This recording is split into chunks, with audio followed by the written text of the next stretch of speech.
I was indoctrinated. I remember being so upset and so hurt by what he said.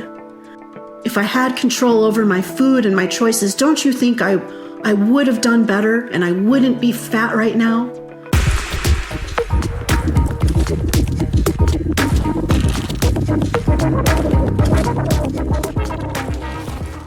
I saw a video where Joe Rogan and Bill Maher are kicking back, talking about obesity. And I just knew that I had to revisit this topic now that I am no longer indoctrinated. And I wanted that to be my first reaction video. So let's do this. Okay, guys, lay it on me.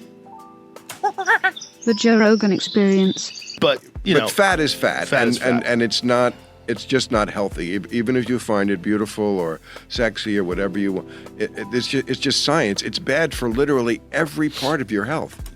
See, what I like about what he just said here is he didn't say that fat isn't beautiful or sexy. So if people think that it's beautiful or sexy, that's fine. You can think that. Everybody has their preferences. But that doesn't mean that being excessively overweight is healthy just because you like it. The toxic BOPO and fat activists that I see out there saying that they have a study to confirm their biases, to me, I kind of see them as like the flat earthers of health. It is science. And your belief system does not align with reality at all. And it's going to destroy you. From how you poop to your eyesight, there's nothing that obesity doesn't affect negatively. I'll tell you what, I know a little something about poop. Yes, he is right. I got my poop analyzed. I signed up to be a lab rat with the Zoe Nutrition Study. That's going to be a whole other video. But ever since I started making the changes that they recommend to fix my gut microbiome, I've been amazed at how much my poop has changed because I'm fixing my diet. And I'm doing what it takes to reverse type 3 obesity. You know who doesn't get any of that body positivity shit, though, is men. Nobody gives a fuck about men. If men are fat, you're just fat. That's like when James Corden tried that shit with you. Yes. It was such an obvious ploy. Oh, you're hurting my feelings. Yeah. Ooh, James Corden gave Bill Maher some shit? I need the tea on that. Ooh, that might be a whole other video. I'm really curious about that. I love his impersonation. Oh, you're hurting my feelings. No, but it is true. You can be a fat dude, like fat actors, fat musicians, like fat guys that are in like heavy metal bands. They have so many groupies. They have so many chicks that will, fat women really do kind of, we get given a harder time about it. I completely agree. To some extent, I've even gone through that kind of with my family.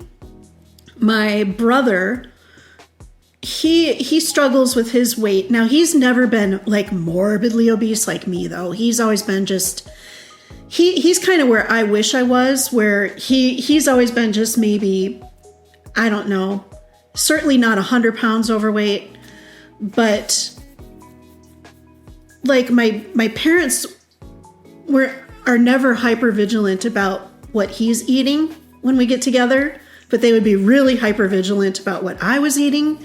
And I always felt like that was really unfair. And I almost wondered if it's like a societal bias, where dudes can be chunkier and they don't get a hard time for it, but girls, like, forget it. But then again, I've been morbidly obese, like over 100 pounds overweight, and he just has like some to lose. His body, his overweight state, his health has been like a manageable mine became unmanageable. So maybe that's really what that was. Maybe it's not bias, but it kind of it's made me think at times, like, is this that thing where like guys don't get as much of a hard time as girls? I don't know. I still don't know about that. Yes. Oh, yes. Fat shaming. First of all, that guy's fat from food. He's not like, oh my God, he's got a genetic disorder. We all are. He's just, that's how guys obviously not working out and living a good life, eating some nice food. And see, that is a very kind thing to say. Living a good life, eating some nice food. They're not being mean right now, like at all. I'm kind of shocked. I thought it was going to be very mean-spirited. I feel like they're being very open and accepting. To me, that's true fat acceptance. Like, he's eating food, he's living a good life. He's gotten fat, it's going to be bad for his health, but fat can still be sexy, fat can still be good looking. You know, I'm not getting any fat shaming here at all. I'm getting an open, honest discussion about a disease that really is taking over not just America, but the world. There are other countries that are now worse than us, believe it or not. And a lot of them are catching up. And it's not something that I want to lead in this world. Like, America being the best at being fat, that's not something that I want to, that's not a brag. And a little plump. Yeah. And fixable. Interesting. Fixable. That's what I mean about my brother. Like, a little bit pleasingly plump, still hot as fuck. Like, women love him. Like, he is so good looking. And he actually recently, he got his ass into the gym. He did the 75 hard challenge a few times. He loved it. He's been intermittent fasting. He's really, really whipped himself into shape lately. And he's been very inspiring to me. But he is never like morbidly obese like me, just a little plump, fixable. I love that. You know, fixable. That's cute. And interesting, a year or so after he made his big crusade against me, he signed a big contract, I think, with Weight Watchers. You know, he turned right around. But even Weight Watchers is out of style because now we've given up on the idea that obesity is something that can be contained by exercise and diet. Yeah. I somewhat blame the pharmaceutical industry for that. There have been some really weird campaigns out there that I'm noticing from, what are they called? Novo Nordisk, I think. Whoever the Ozempic people, the Wegovy, Ozempic, the injectables that help with weight loss. They've been saying shit like, it's genetics, it's not something that you can control. Those are some talking points I see too from the toxic BOPO movement and from fat acceptance in general. And that's why I got into fat acceptance and healthy at every size and BOPO. There's been messaging out there trying to convince us that we can't fix this ourselves and that we need medication or surgery or just to give up. That's what fat acceptance wants us to just give up and all be like them. Now, I'm definitely not saying like if you go for surgery that you're giving up. I'm not saying that at all. Or if you decide to go on Ozempic or, you know, a similar drug. But it seems like the pharmaceutical industry is starting to like leak these campaigns out into the atmosphere, convincing us that we have less control than we think we do. Therefore, take our drugs that cost $1,300 a month. And oh, by the way, you're going to have to be on this drug for the rest of your life because the science has proven that people gain it all back. And a lot of people gain the weight back on weight loss surgery too. Too many people gain it back for me to feel convinced that that is a route that I want to take. I'm not disparaging anybody else who takes that route. I know sometimes desperate times call for desperate measures. I haven't gotten into the 300s yet. I'm in the mid 200s. I'm 250. I feel like I'm still fixable. If I could just lose 60 freaking pounds and keep it off and get back into the 100s, that would be a damn fine start. And that's my first goal. Yeah, I don't like the messaging out there trying to tell us that it's not fixable and we can't do it with diet and exercise and with mental health treatment. For me, I didn't realize that I needed to be on the right mental health meds. I didn't realize it. And now that I'm on the right mental health meds, surprise, surprise, my binge eating disorder is gone and my relationship with food has completely changed. So it can be fixed, but it can't be fixed with a one-size-fits-all, pun intended, one-size-fits-all method. And I think everybody's trying to do certain diets or methods that they think will work, and when it doesn't, they think, well, this just doesn't work, period. It works. A caloric deficit is the only way to lose weight. It is science. It is science, it is science, it is science. And it's not easy. And I think that's really the problem. When it's not easy, people want to declare it not fixable and resort to taking a really powerful drug with bad side effects that's very expensive and that you're likely to gain the weight back. I don't like it.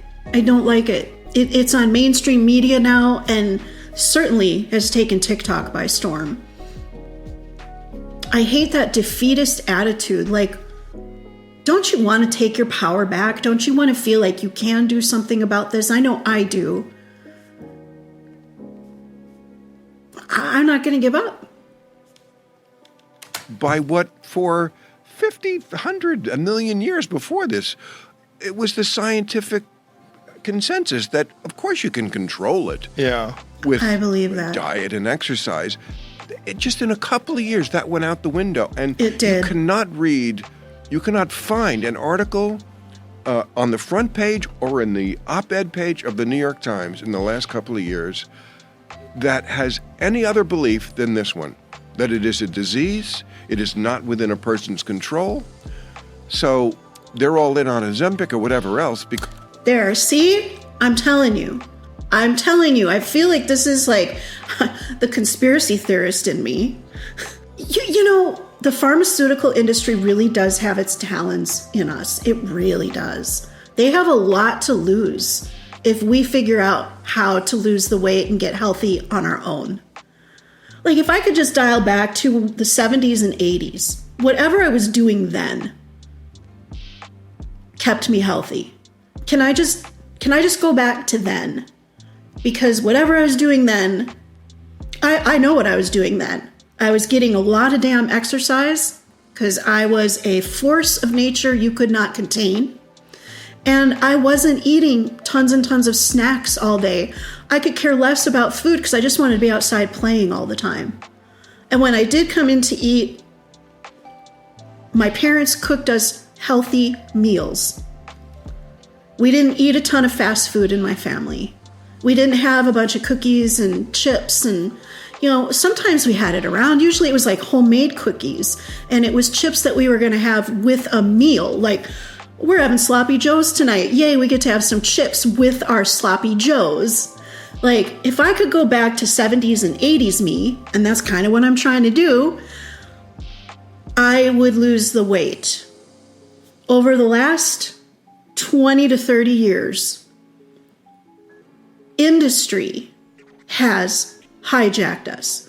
From big food to big pharma, our brains have been hijacked. We have a defeatist attitude now, and it fucking sucks.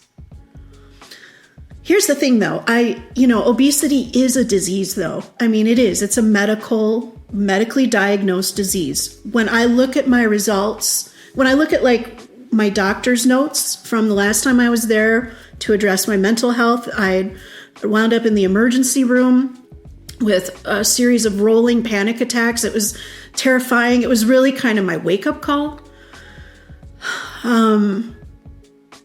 They have listed on there obesity. The two things that I deal with anxiety and three things. Anxiety and depression.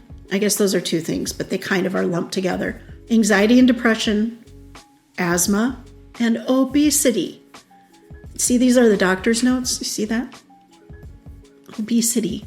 It's on there because it is a medical condition and it is a disease. And I feel like if you don't understand, if you don't wrap your brain around it being a disease, you may not take it seriously. You may not treat it like the disease that it is. The way that I'm reframing how I'm going about curing myself from this disease is, if I had cancer right now, I'd be throwing everything at it to heal it. From whatever my doctor is recommending me to whatever I can do in addition to that to make my body less inflamed and less, delicious to cancer cells, right? I want to make my body less delicious to fat cells and reverse the disease, reverse the curse. I know that there's a way to do it. I feel like I have found my way to do it. That is not anybody else's way. So yeah, it is a disease and it does need to be treated, but we do have control over it. That's where I diverge from the pharmaceutical industry trying to convince us we don't have control over it. Because we certainly can't leave this to people themselves to control it. See, that's bullshit. A giant sea change, and the way they sheep-like just go in a row. Yeah. No dissent. Not one person standing up in the paper of record to say, wait a second, this can't really be the case. I mean, 50 years ago, we looked like a completely different Thank people. you. Yeah. Why is this the case? In 50 years, did we evolve? In 50 years, human beings? Was Seems cake like we not devolved. delicious in 1969? Thank you. It was, and yet somehow people resisted it. Well, what it is, I think, is that now cake is just so more readily available. The food industry discovered how much people love cake, so they're like, well, let's get it on the shelves and make it to where there's no, like, in Zombieland, how Woody Harrelson's character, he doesn't like snowballs, but he's looking for a Twinkie. That is real. We're going to be craving Twinkies during the zombie apocalypse because the food industry developed that product, made sure that the shelf life was like infinite. That's the difference. Cake used to be something that your grandma or your mother or your auntie or people in your life that you would go over to their house and have special occasion dinners, and they'd bring out the pie or the cake or the ice cream or whatever, and it was a treat, and it was a once in a while treat. Now you can get it anytime, anywhere, in so much abundance, it's crazy. And our brains love delicious food and high calorie dense food. But you can say to yourself, oh, my brain wants that right now because that's how I'm wired, but I know that that's not going to be good for me, so I'm going to choose not to have that, knowing that I can have it at a special occasion. It'll be fine every once in a while, but I'm not going to have this in my house. I'm not going to have this every fucking day. It's called self-control, right? It's called boundaries, self-boundaries, self-regulation. My mental health made it to where I didn't know how to self-regulate, like at all. And now I do. So I do think a lot of it could be mental health problems, and a lot of it could be just that people are fucking spoiled. And they're more instantly gratified, like driven by instant gratification and hedonism. The hedonic scale has just gone off the fucking chain. Well, there's a lot of diet changes for sure, and I think one of the things about the narrative, there was a lot of influence by vested interests. Like, I'm sure you know Yes. about the 1950s, I believe it was, where the sugar industry paid off scientists. Of course. Yes. Yes. To put the blame on Well- saturated fat, and it changed people's eating. And corn. Corn is... They changed what the sugar came from because they had too much Exactly. corn Right, because they corn- subsidized it. corn so syrup. let's make sugar out of corn, which is not really what you should be making the... Right. Yeah, the ultra processed foods and the highly super processed foods, that's a lot of our issue. And that, again, driven by industry. Industry is doing it to us, really. So I feel like the best way to, like, I never understood this about fat acceptance. They say that, like, weight loss and wanting to be healthy is a patriarchal thing. No, I don't think so. I can't think of anything more patriarchal than the fast food industry. Like, are you kidding me? But they all love their fast food. I feel like a great way to say fuck the patriarchy is to be like, fuck fast food. They've got us all in a vice, man. They want to fucking rule our lives. I don't need the golden arches. Fuck that. I can make a burger at home. I mean, cane sugar is not great for you either, but it's better than corn. You Yeah. see the obesity rates go up as corn syrup. Yeah. But it's still within someone's power to Yes. turn it down. You're not Yeah. helpless. There's Thank plenty you. of people out there that have done it, too, that you can get examples from. And that's one reason I don't want to bag on like Overeaters Anonymous, because I respect, okay, my cat wants to get in here. I'm going to have to cut this. You want to weigh in on this too, baby? Rainbow has entered the chat. You met Rainbow in my first grocery haul. If you have not seen that video, I will put it in the cards at the end of this video. I will also put this video at the end of the cards on the screen, so that if you want to watch this without me babbling, you can do that. I was starting to talk about Overeaters Anonymous. I've been in and out of Overeaters Anonymous over the last like 20 years, and I'm definitely not. If you do Overeaters Anonymous and it works for you, please do not be insulted by this. This is just it's a program that did not work for me. Doesn't mean 12-step programs work for a lot of people, and I think they're great.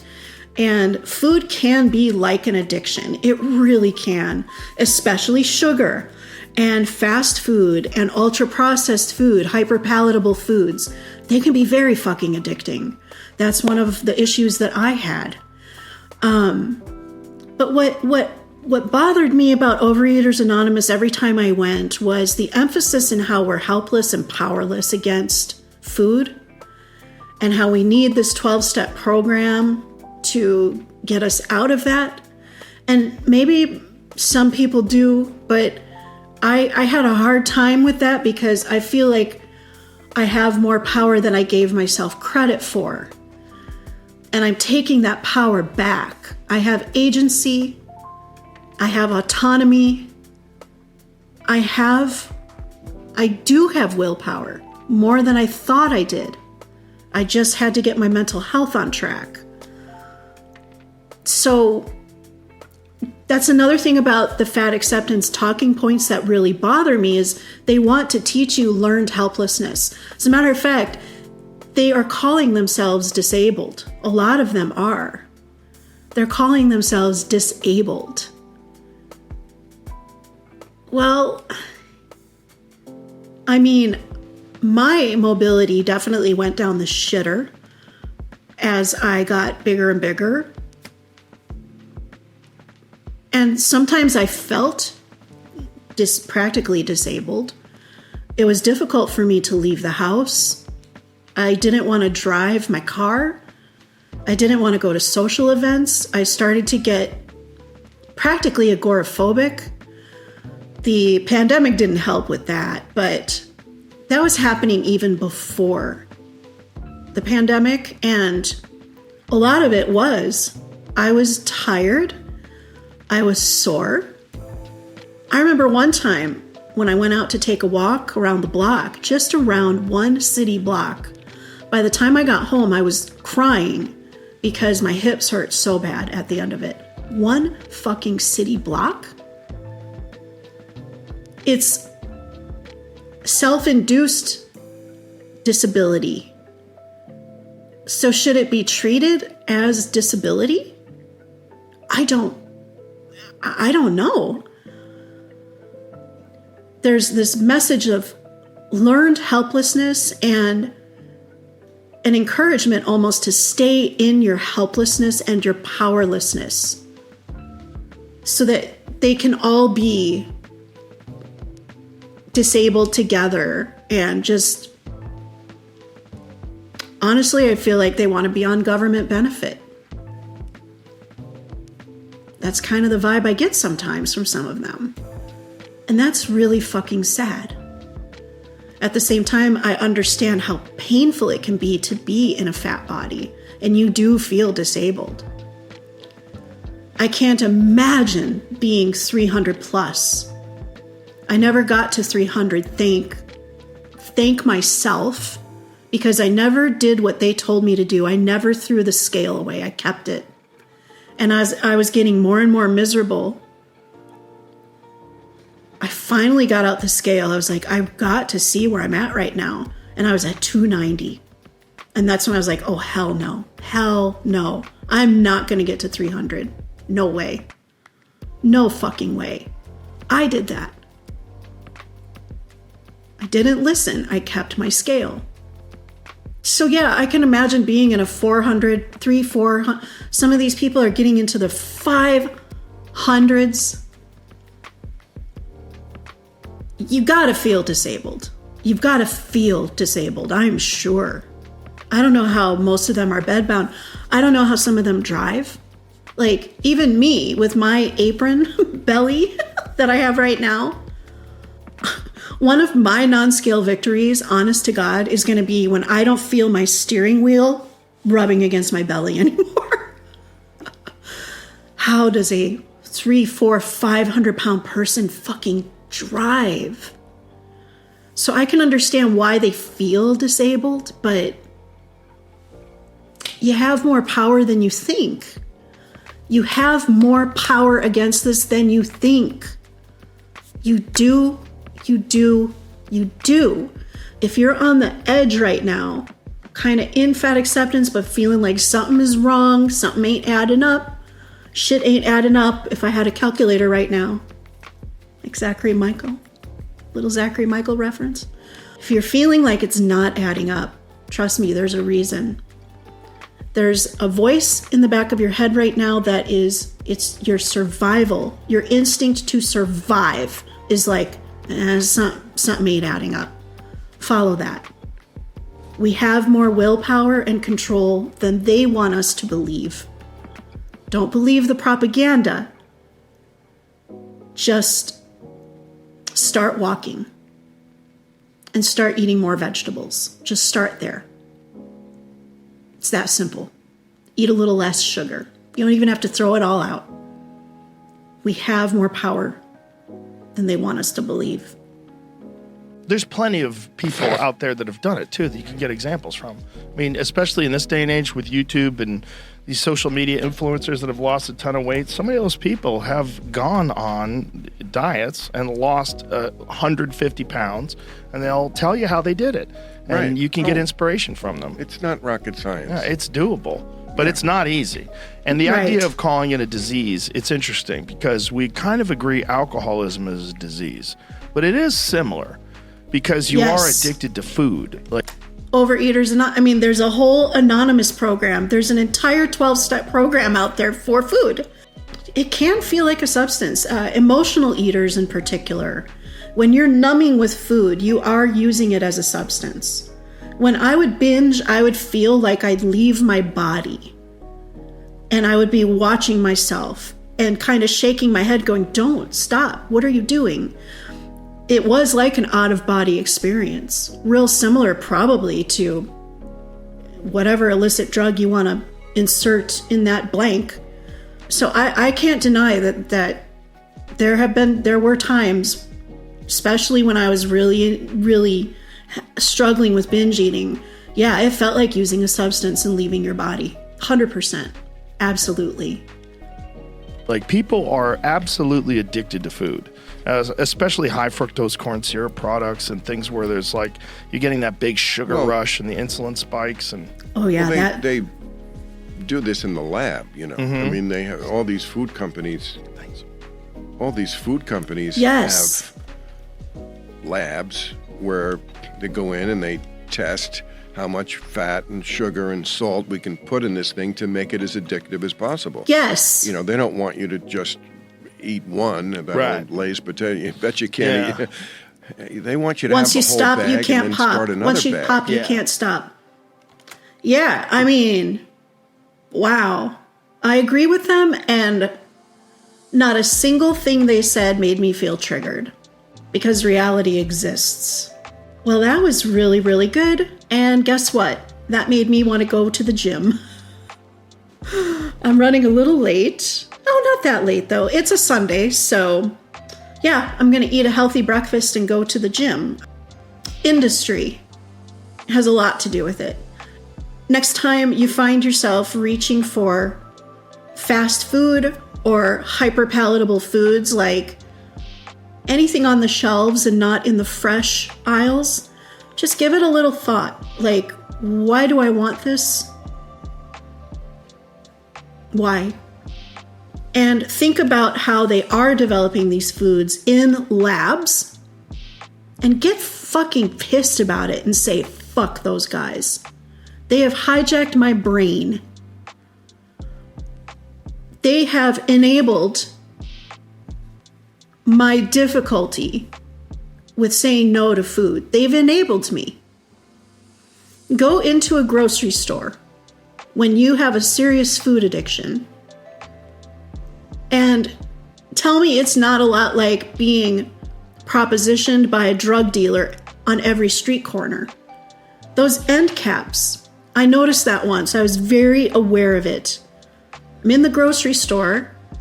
After a workout, I had to get some stuff. I've got a cart full of healthy food. I needed like some fruit, and I needed some stuff, and I had a cart full of healthy food. And as I was walking down the aisles, for the first time ever, and I was also hungry. Big mistake. I was hungry at the grocery store after a workout. It was a pretty heavy workout. For the first time ever, I started to notice how many times the junk is placed. They place that stuff on the end caps because you're going to pass by those end caps more often than you're going to pass by an aisle. Like when you go down the chips aisle, you're only going to see that food once, right? When you're down that aisle. Next time you're in a grocery store, notice how many times those chips are placed everywhere. They want to make sure. You have to be exposed. I know this as a marketing professional. You have to be exposed to a product at least 8 times before you will buy the product. Next time you're in a grocery store, I challenge you to notice how many times soda, chips, cookies, packaged foods, the abundance of opportunity you're given to grab those. They're not just in the one aisle. They're everywhere. It was really eye-opening. And guess what? Every time I saw those chips, I said no. Because fuck those guys. Thank you for watching my first reaction. I'd love to know what you think down below about this topic.